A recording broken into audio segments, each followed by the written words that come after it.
माझ्या हातातनं एक एनर्जी वाहतेय, जी मला फील होते, जी समोरच्याला फील होते, ती आली कुठून? ती माझ्या गुरूंनी मला ट्यूनमेंट मध्ये दिली. फक्त त्या चिकित्सेपोटी मी रेकी मास्टर झाले.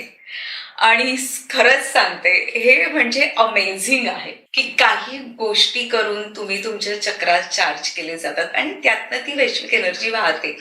आणि जे ह्याचा अनुभव घेतात त्यांना तो अनुभव मिळतो. ज्यांचा विश्वास नाही त्यांना नाही मिळत, किंवा ज्यांना शिकायचंच नाहीये त्यांनी ते सोडून द्यावं. मला असं वाटतं की त्यावरती वाद घालू नये, कारण शेवटी हा अनुभव आहे आणि हा घेतला आहे. आणि मला तर असा बऱ्याचदा आला आहे, म्हणजे एखादी गोष्ट व्हायची असेल तर नेहमी तुम्हाला आधी त्या गोष्टी कळत असतात, आपण तिथे लक्ष नाही देत.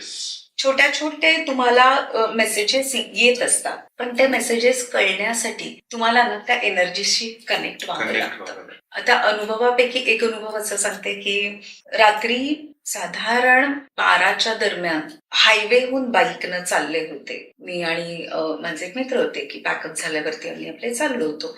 आणि अचानक असं झालं की बाईक मधलं पेट्रोल संपलंय. आता हायवेला बाईकवरच, अरे देवा परमेश्वरा, उद्या सकाळची शिफ्ट आहे, तर ती बाईक घेऊन जावी लागणार.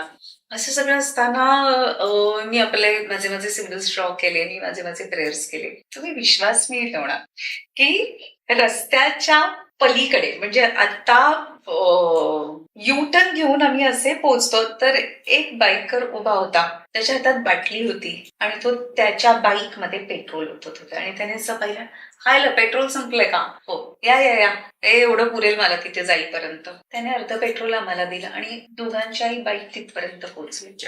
आणि असे अनेक अनुभव आहेत. काहींना वाटेल हे योगायोग आहे, काहींना वाटेल ही एक म्हणतो की एक संकेत आहे, पण नक्कीच यामध्ये ती एनर्जी त्या सर्व गोष्टी जुळवून आणण्याचा प्रयत्न करते. खरंच ती म्हणजे एक अजून एक अशी गोष्ट सांग.